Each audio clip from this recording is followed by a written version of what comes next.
Hola a todos, estamos en un nuevo programa de Desconocidos, personas que usted merece conocer. La idea es llevarla a su casa, gente que vale la pena escucharla, así que hoy día tenemos una gran invitada que la vamos a presentar. Inmediatamente me voy a saltar hasta los auspiciadores para presentarla primero a ella. Macarena Lagos, ¿cómo estás? Hola Francisca, ¿cómo estás? Muy bien, muchas gracias por venir, Macarena. Gracias a ti por la invitación. Macarena es inmunóloga que trabaja hoy en día en la Clínica Las Condes y vamos a hablar de muchas cosas entretenidas, de alergia y muchas cosas útiles. Vamos a darle gracias a los auspiciadores, a Viñas Tinaja del Maule, que nos da un rico invitado, o sea, un rico vino para nuestros invitados, y a Tienda Tere Giner, una ropa preciosa, Tere, maravillosa la ropa, de verdad, en la tienda. Dense una vuelta en Chicureo y en Chamicero, Tienda Tere Giner. Saludar a todos nuestros auditores, televidentes que nos ven en el sur de Chile, sobre todo de Curicó hasta Coyhaique, que son nuestros fieles seguidores del programa. Vamos a partir con la Macarena. Sí. A ver, Macarena, pues contémosle un poco a la gente qué es la inmunología, porque esto es algo como un poco nuevo dentro de la medicina. Sí, es nuevo. La inmunología es la rama de la medicina que se dedica al estudio del sistema inmune. Y el sistema inmune es el sistema que tenemos en el cuerpo, es el organismo de defensa. Esa es su función principal. O sea, si uno ve como en la evolución de los seres, desde de que son unas células, después las aves, los mamíferos, todos tenemos un sistema que nos permite defendernos de posibles agentes infecciosos, virus, bacterias, y ese sistema, que es un conjunto de células, de tejidos, que nos ayudan a defendernos, le llamamos sistema inmune. Ya, y este sistema inmune está en todo el cuerpo, entonces. Está en todo el cuerpo. ¿Y son células o también órganos? Son células y órganos. Ya. Las células están básicamente circulando en la sangre y en la linfa, que es otro sistema circulatorio que tenemos. Y los órganos son órganos en los cuales este sistema se organiza. El vaso, los ganglios son parte del sistema linfoide del timo, que son órganos básicamente donde se acumulan los linfocitos y las otras células y donde se producen las respuestas inmunes. Por ejemplo, por eso si uno tiene una infección en el brazo, se inflaman los ganglios de la axila, porque es ahí donde está ocurriendo la activación inmunológica para provocar después la defensa contra esa infección. Perfecto. ¿Quién tiene que ir al inmunólogo? ¿Qué paciente? Sí. Porque de repente al inmunólogo, es como algo uno diría un abstracto, paciente, sí. ¿A dónde me va a mandar, doctor, al inmunólogo? Sí. Podemos ir por parte. Primero, así como de lo que hablamos de las defensas, debe ir al inmunólogo gente que piensa que tiene las defensas bajas. ¿Y cómo se ve eso? Por muchas infecciones. Ya. Entonces, porque hay deficiencias o defectos del sistema inmune que se pueden estudiar, que pueden ser primarios, alguien puede nacer con un defecto del sistema inmune, o secundario a otra enfermedad o a un remedio o a otra condición que está teniendo en ese momento que lo hace tener las defensas bajas, que es como lo primero. Ejemplo, cuando tú dices que tenga muchas infecciones, ¿cuántas infecciones? No, ¿De qué cosas? hartas, claro. No, infecciones más importantes que resfríos y bronquitis. O sea, muchas neumonias, sinusitis importante, otitis, infecciones a la piel, o por ejemplo infecciones invasivas, osteomielitis, meningitis, alguien que tenga que tomar, a ver, los antibióticos se dan ahora como muy fácilmente, pero mucho antibiótico para resolver infecciones que eventualmente no lo requerirían. Perfecto. Eso. Esos tienen que ir. Sí, y otras personas que en el fondo si tú sientes que tienes las defensas bajas y te quisieras estudiar por eso.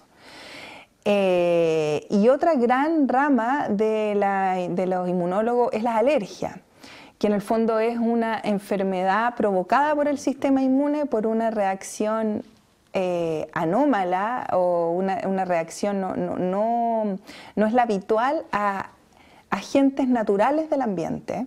¿Es una reacción mayor? Es una reacción distinta, porque todos tenemos contacto con el pelo del gato. Los que no son alérgicos, todo y todo lo reconocemos. El sistema inmune reconoce absolutamente todo.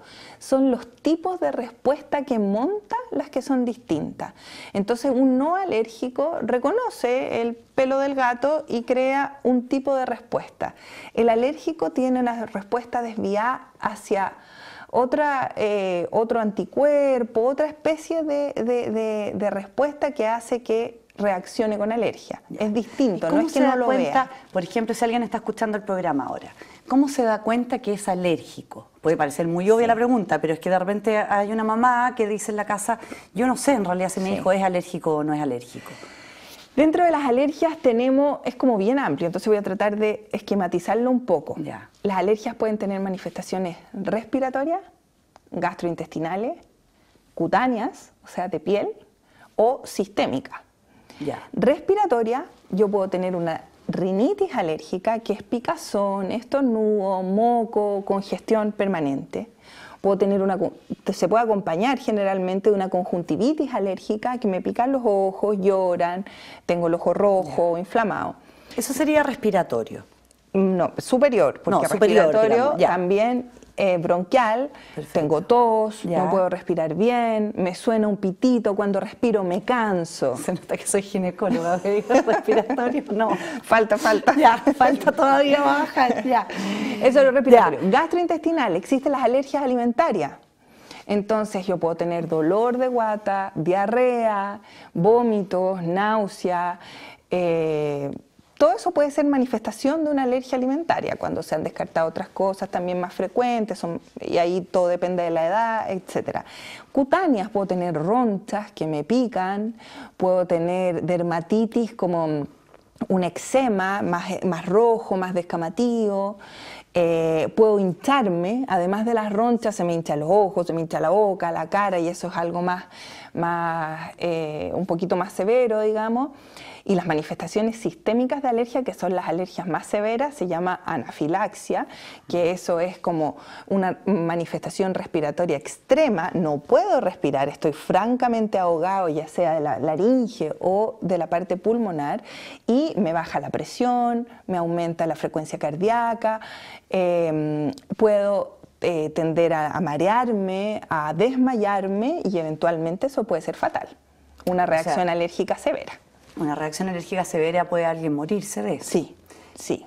¿Y es cierto esto de la memoria? Que como que Sí. si yo hago una alergia a tal cosa, la primera vez voy a reaccionar poquito, pero después quedo con memoria y reacciono más, ¿o eso no es Espérate, así? que son hartas cosas distintas. Porque ya me da vergüenza preguntar. No, esas son hartas cosas distintas. Primero, yo me puedo hacer alérgica en cualquier momento de la vida. Ya. Y eso es algo que la gente dice, no, pero si toda la vida he comido maní.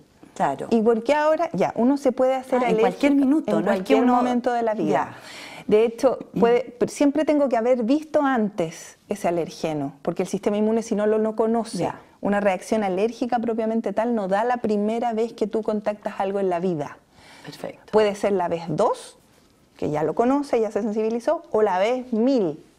Y puedo haber comido 1000 veces maní, y a la vez 1001 hice la reacción. Ya. El punto es que de ahí para adelante, si yo soy alérgico y esta es una reacción alérgica, cada vez que contacte ese alergeno voy a tener síntomas. O sea, cada vez que se coma maní... Cada vez que comas maní vas a tener síntomas. ¿Y van a ser cada vez peores o eso no es cierto?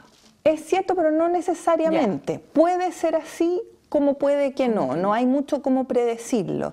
Existen pacientes que van aumentando y existen pacientes que no. Lo que sí hay es un umbral. Es muy distinto ser alérgico a trazas de maní que ser alérgico a comerte 3 manís evidentes. Porque, o sea, lo principal es que probablemente si el que es alérgico a trazas se come 3 maní, su reacción va a ser mucho más severa. Sí. Y además la calidad de vida de evitar una u otra es súper distinta. Sí. ¿Y da la sensación de que hoy en día hay más alergia o será que antes se diagnosticaba menos?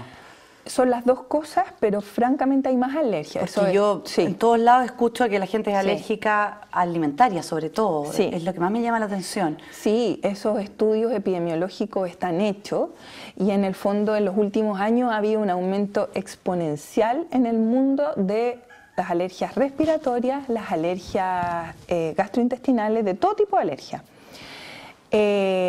Y eso hay muchas teorías al respecto. La más famosa y la más usada se llama teoría de la higiene, ¿Ya? que tiene que ver con el mundo que estamos viviendo, que el mundo que nos armamos como sociedad. Y eso el sistema inmune ha tenido que adaptarse a ese mundo. Y es de los últimos años. Porque, ¿qué tiene que ver? Por ejemplo, el sistema inmune, ya no vivimos en granja, ya no tenemos tanto contacto con animales, ya no tenemos muchas infecciones por parásitos, que es para lo que este sistema de alergia está en el sistema inmune, para defendernos de los parásitos. Ya no tenemos tantas infecciones parasitarias. Entonces el sistema inmune como que se desbalanceó del tanto uso de antibióticos, de tanta desinfección. Por supuesto que no estoy hablando de lavarse las manos, ni infecciones, para no transmitir infecciones virales u otro tipo de, sino del contacto con la tierra, con los animales, con micobacterias, toxinas del ambiente, y todo eso ha hecho que el sistema inmune un poco se desvíe hacia un fenotipo más, o sea, un tipo más alérgico. Y los estudios son entretenidos porque, por ejemplo, en una misma estudios en Europa en que un mismo niño que va a la misma escuela puede vivir en un sector urbano o en un sector rural, en una granja, y los dos van al mismo colegio. Y tú asumes que tienen un background genético más o menos similar, viven en la misma ciudad, etc. Y claramente los niños que viven en contextos urbanos tienen más alergia. Otras observaciones muy bonitas fueron en Alemania, en Berlín, cuando Alemania Oriental y Federal, en el fondo la Alemania Federal se desarrolló, un desarrollo industrial, mucho más que la Alemania Oriental, y eso sí que era el mismo background genético, porque fueron personas familiares incluso que de un día para otro amanecieron separados. Y las alergias fueron mucho más, aumentaron mucho más, la contaminación también es importante. ¿Aumentaron en cuál de los grupos? En la federal. En la federal. Entonces después y en mucho menos... En la parte industrializada, digamos. Claro, mucho menos en la Alemania del Este o democrática. Y después cuando se reunificaron, claro, como lo que ocurrió fue que la Alemania Oriental se industrializó y se desarrolló más a una vida más moderna, aumentaron las alergias ahí. Y así un montón de trabajos. Tú tienes más riesgo de tener... epidemiológicamente, esto no se puede aplicar a persona a persona, no, claro, sino que epidemiológicamente el primer hermano, que lo cuidan más, que todo es desinfectado, que no sé qué, tiene más alergias que el número 8 o 4, que nadie lo pesca y pasa en la tierra y nadie nunca lo limpió. O sea, como consejo para los auditores, para los televidentes que nos están viendo, quizás no obsesionarse tanto con que el niño no tenga contacto con los alergenos. Totalmente, o sea, de hecho que toque un perro, que toque a los animales, que juegue en la tierra. Sí, totalmente, eso es como muy de inmunólogo, muy consejo así como de que esté en el ambiente. No tiene que ver, la gente confunde con lavarse las manos o no después de, que cuando hay personas resfriadas, lavarse las manos después del baño, que nos transmite infecciones, que es distinto. Pero sí el contacto con los animales y con la tierra es de alguna manera deseable, evitar tanto desinfección y estos... pues cuando sale en la televisión que le pasan cloro a todo y eso mantendrá firme a tu hijo, la verdad es gérmenes. Sí, eso no.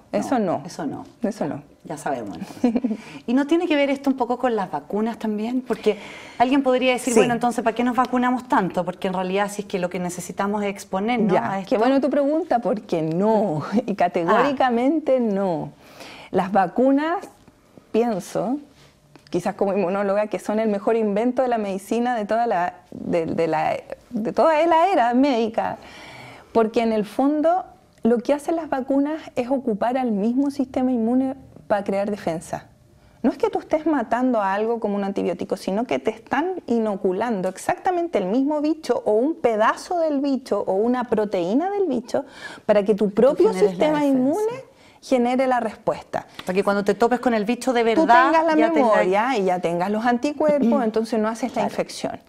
Ese mecanismo es ocupar exactamente la misma función del sistema inmune de manera a nuestro favor, digamos, y para crear defensas antes de verlo, y en el fondo el proceso lo hiciste igual.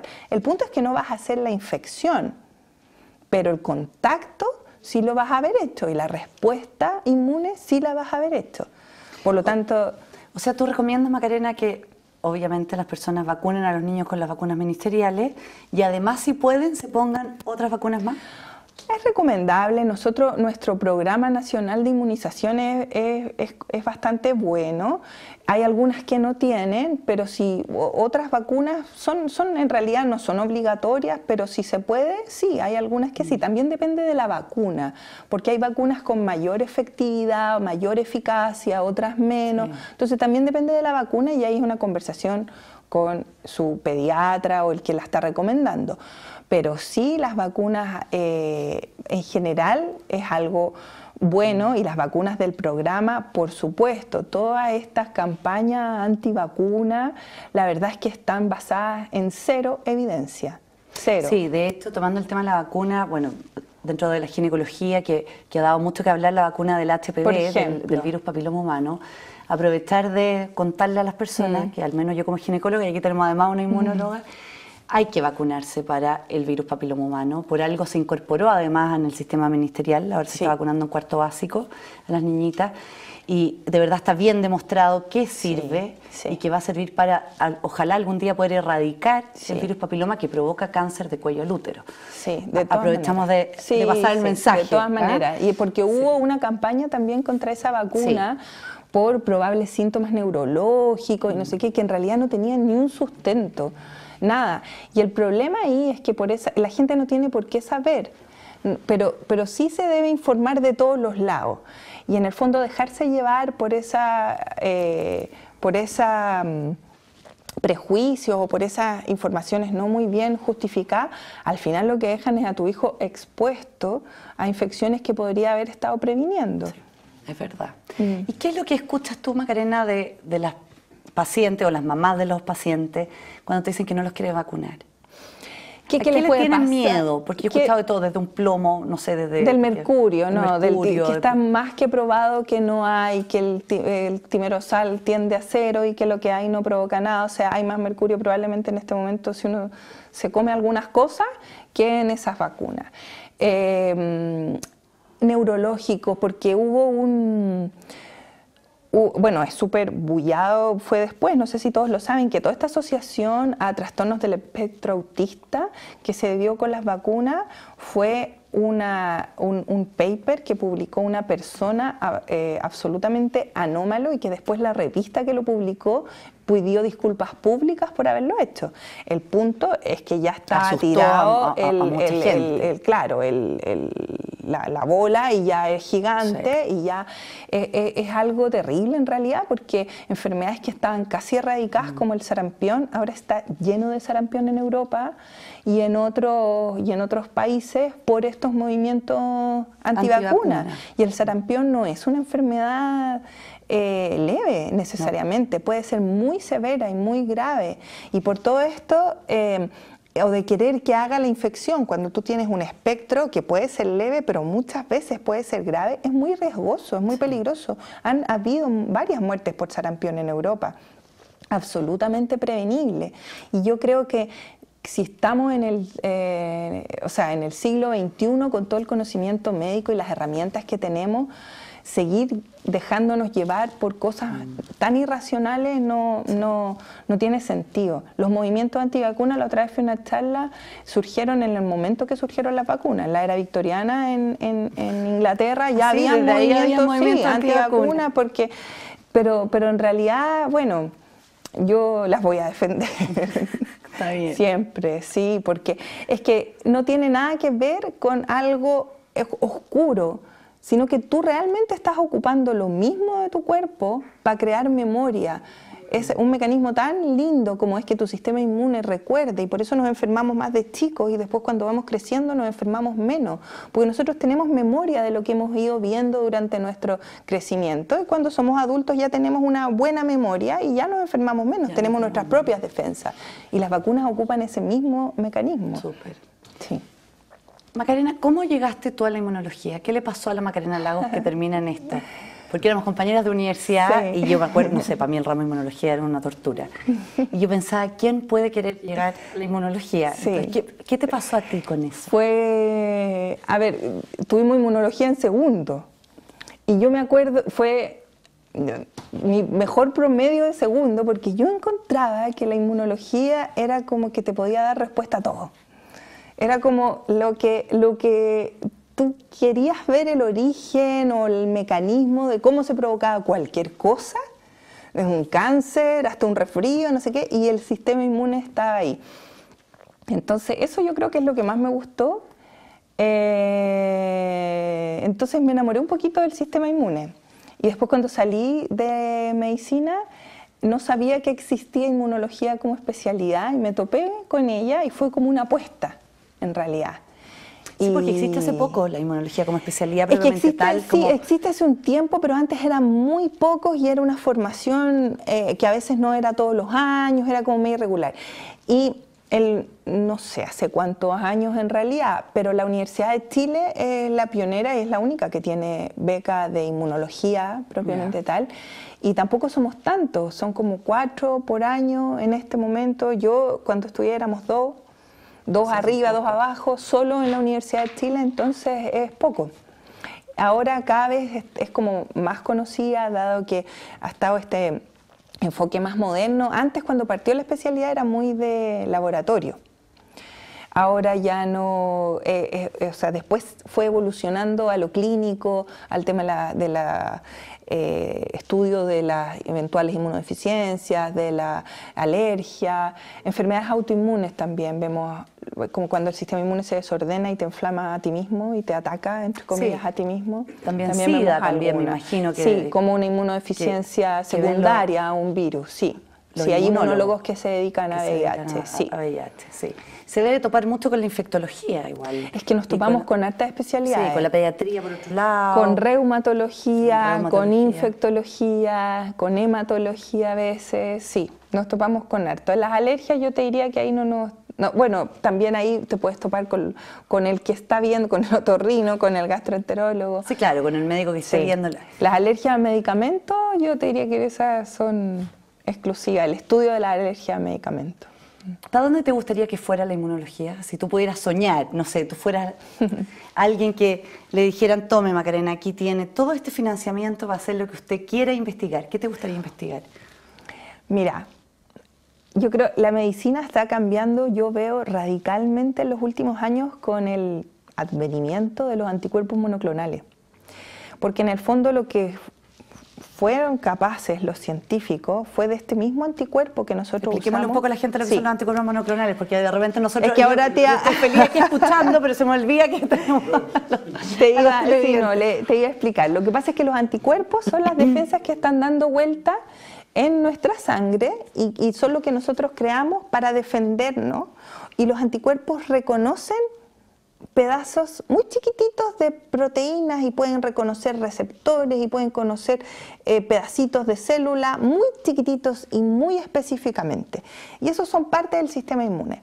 Y resulta que ahora, en los últimos años, se han desarrollado medicamentos que son en base a esos anticuerpos. Entonces, yo puedo bloquear un receptor con eso dirigidamente, o sea, no tengo que bloquear toda una vía bioquímica o una inflamación, sino que bloqueo. Para que la gente lo entienda, receptor. La persona se toma un remedio que va a ir a, generalmente, o se lo inyecta, ya, y que va a ir a bloquear y que va, cosa. Claro, a ver, perdona, ¿la inmunoterapia, por ejemplo, para el cáncer, funciona así o nada que ver? No, funciona distinto. Ah, distinto, sí, otro tema. Funciona, ya. Es como distinto. O sea, es que depende, porque también se le llama inmunoterapia a algunos de estos anticuerpos, pero hay otro tipo de inmunoterapia para el cáncer que es bonito porque también es como el mecanismo que hablábamos de las vacunas, es de, imagínate, tomar células del cáncer, machacarlas para que no vayan a provocarle cáncer a la persona, esos mismos pedacitos chiquititos de células cancerosas, sacar los que son más, los que estimulan más al sistema inmune y ponerlos en una célula del sistema inmune y devolverlos. Y te los reinyecto tus propias células con pedacitos machacados de estas células de cáncer. ¿Y qué es lo que hace ahí el sistema? Hay un tipo de inmunoterapia, claro, que en el fondo después el sistema inmune ve estos pedacitos de cáncer y se activa contra esos pedacitos en contra. Ah, pero qué fantástico. Eso existe y se hacen muchos cánceres. En melanoma hay un programa de melanoma en la Universidad de Chile fantástico. Con este tipo de inmunoterapia. También le llaman inmunoterapia a las terapias con anticuerpos monoclonales. Por ejemplo, si este anticuerpo puede reconocer una molécula que hace que el cáncer se reproduzca, yo con un anticuerpo puedo ir a bloquear eso. Qué interesante. Entonces, yo creo que pero eso es muy caro. Y los anticuerpos monoclonales que estamos usando ahora, que hay para muchas enfermedades y para muchos tipos, hay anticuerpos monoclonales para infecciones, para el virus respiratorio sincicial, se les pone a los prematuros un anticuerpo monoclonal que evita la infección. ¿Existe en Chile? ¿La gente tiene acceso a eso? Existe en Chile, existen el programa GES, por ejemplo, que veo yo, artritis idiopática juvenil, se usan algunos anticuerpos monoclonales contra moléculas de activación del sistema inmune. Como es una enfermedad autoinmune, el sistema inmune está muy activo, entonces son anticuerpos que lo disminuyen. Mira qué interesante. Entonces, yo creo que por ahí va el futuro total de la medicina. De todas maneras. En ese desarrollo. Se nos va el programa, súper entretenido. Yo habría seguido aquí. Esperemos que los televidentes hayan tenido una buena conductora, porque la verdad es que yo en realidad de repente me olvidé que había gente que los anticuerpos monoclonales, etcétera.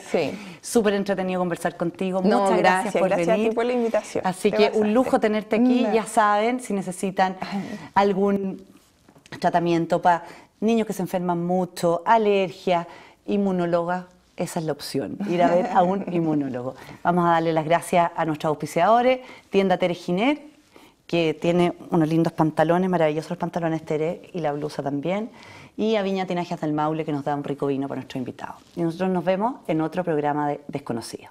Chao. Muchas gracias, Maca.